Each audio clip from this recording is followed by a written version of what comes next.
This session is going to be an interesting one around the different aspects of the Certificate IV in Training and Assessment as we move into delivering the TAE40122 version. I welcome you to pop up questions as we go, but I will be taking a moment at the end to answer any questions that you may have. So you can pop them in there as we go and I'll answer them at the end. The TAE40122 has come with changes, and any new release of any qualification does come with changes. The quote from Charles Kettering that the world hates change, yet it's the only thing that has brought progress, is not particularly one of my favourite quotes. I was brought up not using the word hate. It is a very strong word. And I'm one of those people that tends to see the world as the glass is half full, not half empty. So I'll be focusing today's session on all of the positive changes that we see in the Certificate IV in Training and Assessment. It is just a natural part of what we see when new processes and new requirements are introduced, that there is just this general kickback of hate towards any new changes initially. And that's one of the reasons that I've started with this quote today. So I'll be seeing it through the glass is half full, but I'm sure there's a lot of people that are still feeling the glass is a little bit half empty. Hopefully by the end of this session, you'll see all of the positive and great changes that we've got coming in the TAE40122. This particular quote was brought about from Charles Kettering, who held a really interesting position as far as innovation in ways that we all now use his inventions today. Every time you get in your car and start your car with a key, that's thanks to Charles Kettering and his developments that he came through the motoring industry with over 126 patents. So being aware that change is what brings progress, it was obviously something that Charles Kettering had really taken on board. And I think it's something that we can all take on board with any changes that we have in our own industries and in the industries we broadly work in as well. When we start to think about the positive changes that we have in the Cert IV in Training and Assessment, we have a few key areas, and this is what we're going to discuss today. So I'll be focusing briefly on each of these 5 key areas. The first of the positive changes that we've seen is a very flexible packaging structure now. Where we previously had 9 core units and only 1 flexible elective, we now have 6 core units and 6 flexible electives. These can be delivered as stackable skill sets, which means that working towards achieving the full Certificate IV in Training and Assessment qualification can be taken in steps that are really rewarding and encouraging to keep that motivation to move forward. It also sees the qualification come into line with the job role a lot more. There are some new units to meet the different demands of the job roles that we have as trainers and assessors and within registered training organisations as well. So it's really great to see those new units brought in, and we'll explore those a little bit more shortly. There is also an increased focus on pedagogy and the delivery of training according to frameworks. And this is being brought forward in a couple of different ways, and we'll have a look at some of the performance and knowledge evidence requirements that have really increased this focus and emphasis on pedagogy and our Australian qualification framework.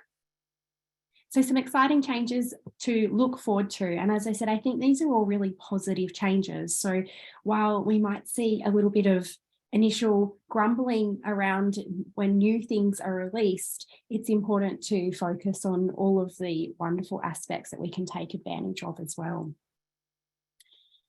There are a few things I'd just like to point out to begin with.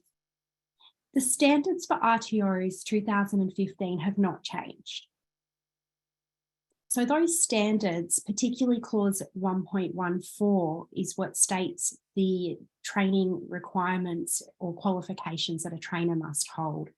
RTOs must employ skilled trainers and assessors, And in the standards for RTOs, it says that they must hold TAE40116 or its successor. And you can see here from the mapping that we have from training.gov.au that the TAE40116 is equivalent to the TAE40122. So I'd just like to start by clarifying and making sure that everyone is aware that although we have a new qualification, it isn't a legislative requirement that you update to this qualification. So if you currently hold a TAE 40116, you can feel quite reassured that you still meet all of the requirements and obligations that you have as a trainer and assessor to hold those minimum credentials. I'd also like to just consider quickly clause 1.16, because I think that's really important to acknowledge that in the standards for RTOs, it does also state that all trainers and assessors should undertake professional development. And in the field of vocational training, learning and assessment, including competency-based training and assessment. So while clause 1.14 doesn't require you to make any changes, go out and enrol in TAE 40122, you are quite compliant if you hold the equivalent versions. Clause 1.16 would appear to be encouraging you to start having a look at some of these skill sets that are in the new qualification and how they can benefit your own professional development. So I'll have a look at that in a minute as well. There's been a lot of changes throughout the time that we've had a national standard for training and assessment. Initially, before 1998, we used the programs of traineeships and apprenticeships that had been with us for centuries and evolved throughout that time. And then we had a huge focus in Australia on a need for skilled workers, similar to what we're seeing in the current climate now. This brought about in 1998 the BSZ version of the qualification, when training packages were first introduced to provide that national standard right across Australia and see higher volumes moving through vocational education and training. And since then, there's been a number of industry changes. And each time we've had one of these changes, there's generally been then impacts on the qualification as a trainer and assessor, the things that we might need to be aware of and the different things that are incorporated into that training package. So we've seen it move forward again in 2004 with the TAA after some recommendations were made through Schofield and McDonald in their recommendations to actually improve training packages. We've seen a big difference in the role that was played by training organisations and trainers and assessors. So as soon as our role changes, or any requirements that we have within our role changes, we're naturally going to see changes reflected then in the training that we need to undertake to be competent in that role. The same thing happened again in 2010. There are a lot of changes in the early 2000s right across our education sectors. We've seen again a huge demand and much higher volumes of enrolments in courses, which meant that there was a higher need for skilled trainers and assessors. But we also seen the introduction of a national regulator, ASQA. And so again, the qualification was updated. And this pattern followed along in 2015 after the changes for the standards for RTOs were introduced. We've seen a mandatory requirement for everyone to undertake an upgrade to the TAE 40116. And there was a fair bit of grumbling about that. There was a fair bit of hate upgrade, but there was really positive outcomes from those upgrades that seen trainers and assessors really take on board their role and be in compliance with those standards through doing that extra training.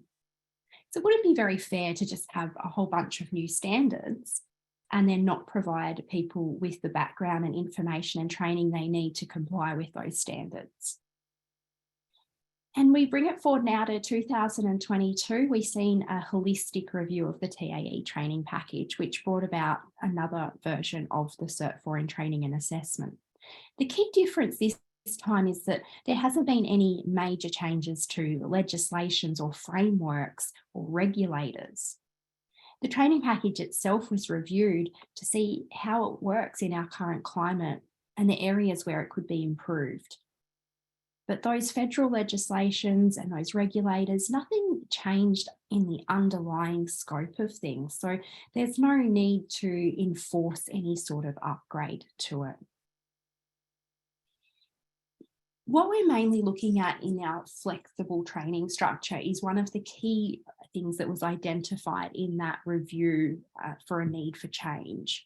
So the previous Cert 4 was very inflexible, and a lot of people felt that some areas of it weren't actually used in their job role. So this is one of the key areas that was looked at, and they've come up with this amazing structure now that we see flexibility where we've never had flexibility before. Depending on what your career pathway is and what role you're going to play within an RTO, both now and into the future, the course itself can be really tailored to these different roles now. So we have Group A, electives, which is training and assessment in general. We have Group B, electives, which is all around learner support, and I'm really excited about these electives. This it really relates to both core skill support, employability support, and disability support. So there's a lot of units in these Group B electives that suit training roles where we have students that have higher support needs. And many of us do work with students who have higher support needs and would benefit from the units in this Group B. Group C sees a general introduction of units, a lot of which are from business services training package. And this is to ensure that others within RTOs that are undertaking the qualification, but not necessarily working in frontline training and assessment, have the skills that they need to manage teams and work within compliance frameworks. So our three key groups now that we have to choose our electives from can really be dictated by the job role itself that someone's looking to go into. Group A is very general in regards to the role that we would normally see in any RTO. And the 6 core units that we have sitting at the top here are the ones that are necessary to work within a vet environment. So really interesting to see the setup of these. And if you'd like to have a look at more of what's involved in Group A, B and C and the core units, I strongly encourage you to go and have a look at the new training package on training.gov.au. We'll explore a couple of them a little bit more. So there's a lot of different skill sets now where they actually will stack up to create the full certificate for in training and assessment. And this is one of the second key areas of improvements, as well as having a flexible structure of elective units. We also have this flexible structure of skill sets that can be done one by one and in total achieve a full certificate for in training and assessment. So if you have new staff coming on board to your RTO, this stackable skill set approach is fantastic to help them to gradually move into their job role and take on more and more responsibility. What we're seeing here is the work skill instructor skill set, the TAE SS28, being the initial skill set to provide someone with the minimal credentials that they need to start working in a classroom under a supervision arrangement. So with just these 2 units, work effectively in the vet sector and provide work skill instruction, someone can then start moving into the classroom within their RTO. And that's going to give them the skills and experience that they need to grow in their role and really take on board the information that's in their course. It's a really nice way as well of giving people a bit of confidence as they're moving through their learning. Having a stackable skill set approach means that we're achieving things as we go. And that's always a great feeling when you have achieved something, even if it's only a step towards the full goal. A step is what counts. So a number of steps working towards the full goal makes it feel a lot more achievable and not such an overwhelming task.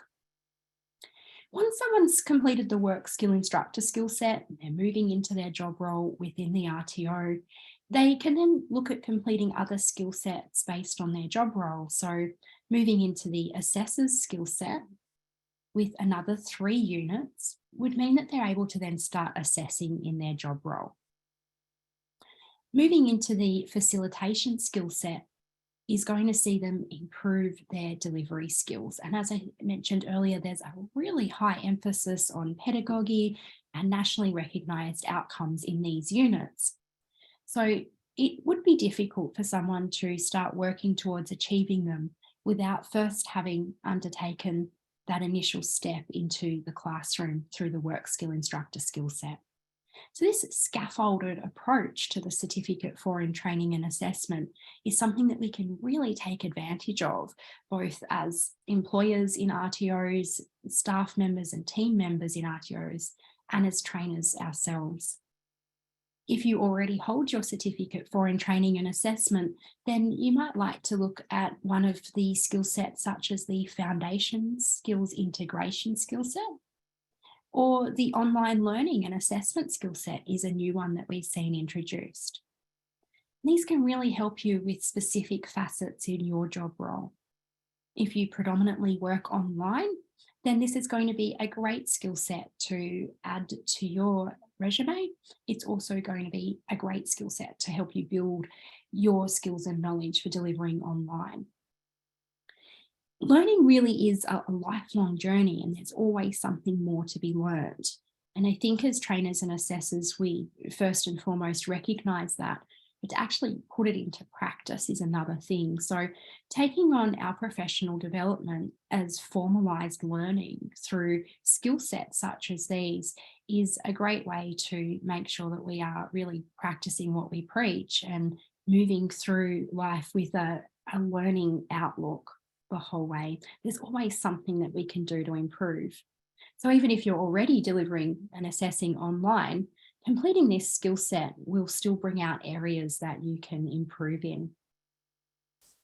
The Foundation Skills Integration skill set is a really strong set of skills to support your learners, regardless of what level they might be learning at.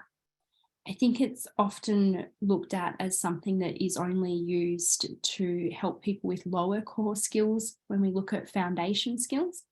But in actual fact, foundation skills can be improved throughout any level of learning. So there's always a time when we can integrate these skills to create a better learning experience. And once we start to learn more about these frameworks, it can really change the way that you approach your training and assessment. So whether you're looking at this from a perspective of a new assessor moving into a new job role, or whether you're looking at this from a perspective of an existing trainer upskilling, there is actually room for everyone to improve in their job roles and move through it with a really nice scaffolded, stepped out approach. In addition to seeing stackable skill sets, we are also seeing these new units coming in. So a couple of new units here that come in initially as a core unit. We have work effectively in the vet sector. So this TAE 401 unit is found in the work skill instructor skill set. It's pretty much now the first step into a Cert 4 in Training and Assessment.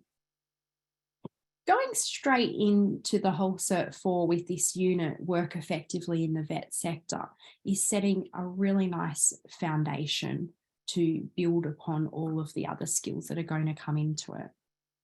It's a great step into working within the vet sector in general, but even moving forward, you can see from the code of the unit TAE PDD, it is actually really focused on professional development. So this unit's going to see learners not only learn about the vet sector itself, but also set down a clear and specific plan of how they're going to continue to develop professionally throughout their career. So don't forget, that's one of the clauses in the standards for RTOs 2015. So this strengthened allegiance to the compliance side of things is coming in right from day one in TAE PDD 401. The next two new units here have been introduced as a part of a new skill set that we didn't previously have at our fingertips in TAE. Although it started to come in a little bit in some of the diploma level units, at the Certificate IV, we didn't really have anything that focused on online learning and assessment. Yet for many of us, our job roles have gravitated strongly towards online delivery and particularly online assessment. So it's great to see these two units have been brought in again as a skill set so they can just be done on their own and a statement of attainment achieved for those two. And they're covering that broad skill of online, both through planning, organising and delivering online learning, as well as assessing competence in an online environment. It's very different when we are working with an online environment. It makes it a lot more difficult to integrate knowledge and skill, and we see a different set of assessment methods often used in an online environment as well. So having the units to really focus on this skill is going to see a lot of improved training outcomes for the numerous online courses that we have these days. Another new unit that's been brought in is the TAE TAE40122. This is to facilitate learning for young vocational learners. Recently, I've worked with a lot of training organisations who are delivering VET in schools. And I've also spoken with a lot of secondary teachers who are moving into delivering VET in schools. So this particular unit, there was a really strong industry need for. Vocational education and training at that secondary school level is really important to prepare our youth for a future in the workforce. And we really need them more than ever in our workforce. So this particular unit is really aimed at people who are going to be delivering VET in schools. And we're going to see a lot more of that coming into the future, I believe. So a really strong unit for anyone to include in their electives that is considering particularly working with young adults as they move into their careers. We also have these new XBDB units. So the two XDB units are both around supporting learners with disabilities, and these come into the Group C electives. We've got plan and implement individual support plans for learners with disability.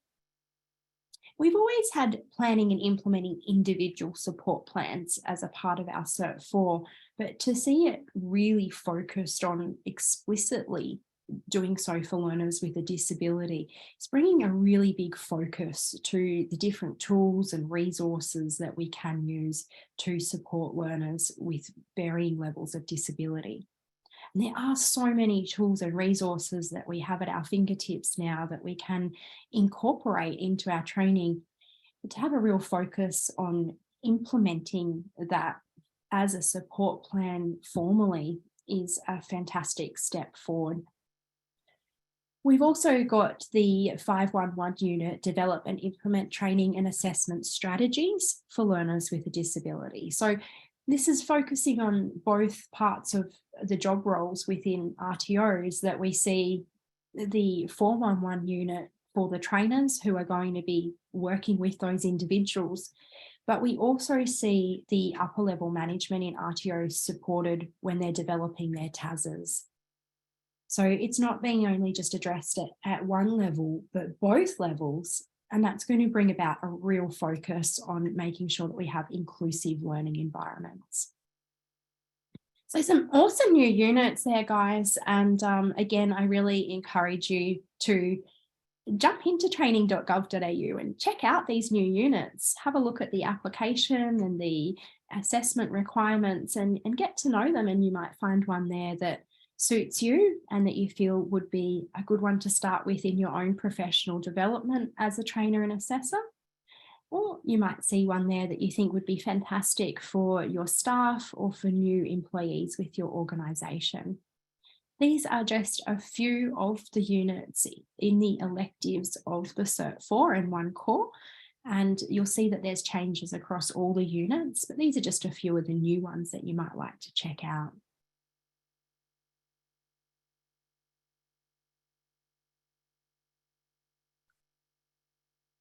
As I mentioned at the beginning, we're seeing a real focus on pedagogy now, which is, again, another fantastic step forward, where we had minimal focus on delivery previously, with about 30% of the qualification relating to delivery. We're now seeing that there's 8 different delivery-based units throughout both the cores and electives. And across all of the units, not just the delivery units, we are seeing that there's an increased focus in the knowledge evidence requirements around pedagogy. This was something that I covered briefly with people in a trainer presenting skill set certificate. And then we had points where we touched on it throughout the course. But to have a really strong emphasis on this is a really great step forward and going to produce some amazing trainers and assessors. So I've just taken straight from training.gov here a couple of the key pieces of knowledge evidence that we see broadly across multiple units. Things that are coming up constantly are learning theories and principles. Not just general learning theories and principles, but actually really honing in and focusing on the learning theories and principles that apply to specific contexts and specific cohorts. So we've got learning theories and principles for online contexts in the knowledge evidence there. We've got learning theories and principles for young vocational learners, and including principles of learner-centered practice. Learner-centered learning is something we've been harping on about at Excelia for quite a long time, and to see it actually written there in the knowledge evidence of a unit of competency was really reassuring. Logically sequenced learning content for synchronous and asynchronous delivery is again going to reflect back on pedagogy and the way that we scaffold and introduce information specifically for adult learning. We're also seeing things like techniques for customizing session plans, training packages, practices, methods, and techniques. Constant repetition of these words that really bring about the essence of pedagogy when we look into them deeper. We've got learning theories and adult principles relevant to the learning cohort. So not just generalized, but actually really focusing on the theories and principles that will apply specifically to a cohort that we've considered.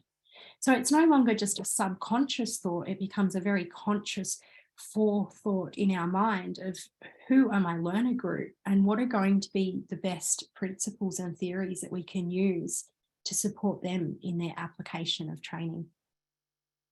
Again, from another unit of competency, we see training practices, methods, and techniques for facilitating individual and group-based vocational training and supporting effective learning theories and principles. So right throughout all of the units in the TAE40122, we're seeing learning theories and principles appearing multiple times in the knowledge evidence alone. And this is just purely looking at the knowledge evidence requirements, not even considering how many times that might be repeated in the performance criteria or performance evidence. So amazing to see an increase in knowledge evidence in areas where it's really going to benefit trainers and assessors in an application within their job role. What we're also seeing, in addition to this focus on the knowledge evidence in pedagogy, is a really big focus on nationally recognised training in the performance evidence. So the knowledge evidence has changed quite significantly, and it's quite a lot more knowledge evidence required. But the performance evidence changes are very apparent in that multiple units now state that the training that's being delivered to achieve a Cert 4 in training and assessment has to actually be based on a product that's nationally recognised or aligned with other recognised frameworks. So it's really focusing on nationally recognised training right there in the performance evidence. It's also reflected in the application of the unit. So again, I've taken this straight from training.gov.au. The application of the unit facilitate vocational training says quite clearly that it applies to entry-level VET teachers and trainers who use training and technical skills to deliver based on a product that is nationally recognised or aligned with other recognised frameworks. So right from the get-go, in the application and context of these units, they've been specifically aimed at teaching within registered training organisations. No longer can someone, deliver a 20-minute, 40-minute presentation just on a key area of their interest. They now have to actually align their training specifically to requirements within our frameworks. So this is going to produce trainers that can clearly recognise the requirements of a competency standard and interpret those requirements and then build them into their training in a way that is practiced and not just starting once they actually move into a job role with an RTO. A huge change, one that some people may find a little bit more challenging if they don't have that job role opportunity available. I'm not going to totally look on the positive side of life. I think it's important to recognise that for new people coming in and doing a Cert 4 in training and assessment, this particular requirement could feel a little bit off-putting at first. And that's the reason that the stackable skill set approach is so important, because working through those skill sets is going to give them all the opportunities that they need to be successful in a job role where they can start actually delivering nationally recognised training. So emphasis on nationally recognised, yes, but that also is backed up by stackable skill sets. So lots of boxes have been ticked with the new Cert 4 in training and assessment. We're seeing flexible pathways, we're seeing realistic requirements, a real focus on practical training skills in the workplace, a much higher increased compliance awareness right from that very first unit of TAE PDD 401 in working effectively within a vet sector.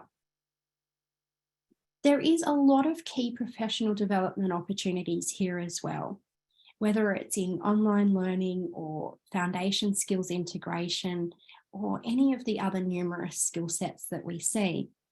Professional development that's nationally recognised is a key opportunity here that we're seeing for training organisations to ensure that their staff are at the forefront of their game and that they are really getting the best outcomes for the students. And this is reflecting the role of a modern trainer. All of the things that we see happening realistically in our workplaces today in registered training organisations are reflected a lot stronger in this version of the qualification than ever before, which is going to mean that we're getting quality outcomes for not only trainers and assessors, but all of the students that they work with as well. This is a flow-on effect.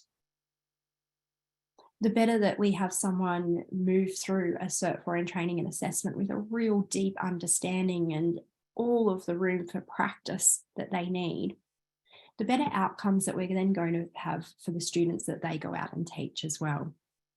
So the flow-on effect of the new Certificate 4 in training and assessment right throughout our industry is going to be fantastic.